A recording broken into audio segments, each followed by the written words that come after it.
Biblical wisdom on I will bless those who bless you offers profound insights into the nature of relationships and God's involvement in our lives. In Genesis 12:3, God makes a remarkable promise to Abraham. I will bless those who bless you. I will curse him who curses you. This verse has been interpreted and reinterpreted throughout history, but its core message remains a powerful reminder that our relationships with others have consequences. As we explore this concept, we'll delve into the context of God's promise to Abraham and its implications for us today. We'll examine how I will bless those who bless you relates to forgiveness, mercy, and the treatment of strangers in our midst. We'll also consider how this biblical principle intersects with modern-day concerns about community building, social justice, and personal responsibility. By applying these timeless truths to contemporary challenges, we hope to inspire a deeper understanding of God's wisdom for our relationships and our world. Whether you're a student of Scripture or simply seeking guidance on navigating complex interactions, this exploration of I will bless those who bless you aims to provide practical wisdom and spiritual encouragement. Biblical context and key passages. Genesis 12:3 is a pivotal verse where God makes a remarkable promise to Abraham, declaring that, I will bless those who bless you. I will curse him who curses you.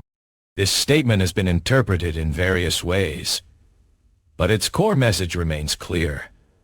Our relationships with others have consequences.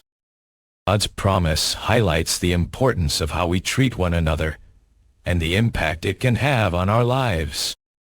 Throughout Scripture, the theme of do not be afraid appears in response to God's presence or provision. In Isaiah 40:10, for instance, God reassures his people that he will strengthen and help them, saying, do not fear, for I am with you.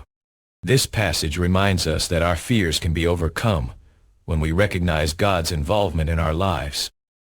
In Deuteronomy 31:6, Moses encourages the Israelites to stand firm and not be afraid before the enemy, as they will see the Lord go before them. Similarly, in Joshua 1:9, God tells Joshua to be strong and courageous, assuring him that he will be with him wherever he goes. These passages illustrate how do not be afraid is often linked to God's presence and provision. Meaning and key themes, the concept of I will bless those who bless you in Genesis 12:3 speaks to the intricate web of relationships that shape our lives.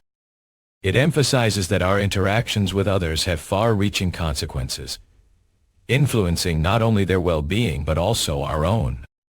At its core, this biblical principle is rooted in God's desire for a reciprocal relationship with humanity. By blessing those who bless his people, he underscores the value of mutually beneficial relationships and encourages us to cultivate them. Promise also contains an element of accountability, reminding us that our actions towards others have repercussions. This understanding can help us approach relationships with a sense of responsibility, recognizing that our choices impact not only ourselves, but also those around us. Moreover, I will bless those who bless you is closely tied to God's character as a merciful and loving God. His promise reflects his desire for a community that reflects this love, encouraging us to treat others with kindness, compassion, and empathy. Practical application today, applying the principle of I will bless those who bless you to our lives today, requires us to consider how we interact with others. This might involve being more intentional in our relationships, actively seeking opportunities to bless and support those around us, volunteering time or resources to help a neighbor in need, listening actively to a friend who is struggling, reaching out to someone who has been isolated or lonely. By choosing to bless others, we not only contribute to their well-being, but also create a ripple effect of kindness that can have far-reaching consequences. This, in turn, reflects God's desire for us to be agents of his love and blessing in the world. In doing so, we must also acknowledge the flip side of this principle. I will curse him who curses you. While it may seem negative, this aspect serves as a reminder that our actions have consequences. It encourages us to think critically about how we respond to difficult situations and to prioritize constructive dialogue over destructive conflict. Ultimately, embracing the principle of I will bless those who bless you invites us to embody God's character in our relationships. In doing so, we can create a culture of love, compassion, and mutual support that reflects His heart for humanity. Conclusion. In conclusion, the biblical wisdom on I will bless those who bless you offers us a profound understanding of God's involvement in our relationships. By exploring this concept through Genesis 12:3 and related passages, we've seen how our actions towards others have far-reaching consequences, influencing not only their well-being, but also our own. As we strive to embody God's character in our relationships, we must remember that our choices impact not only ourselves, but also those around us.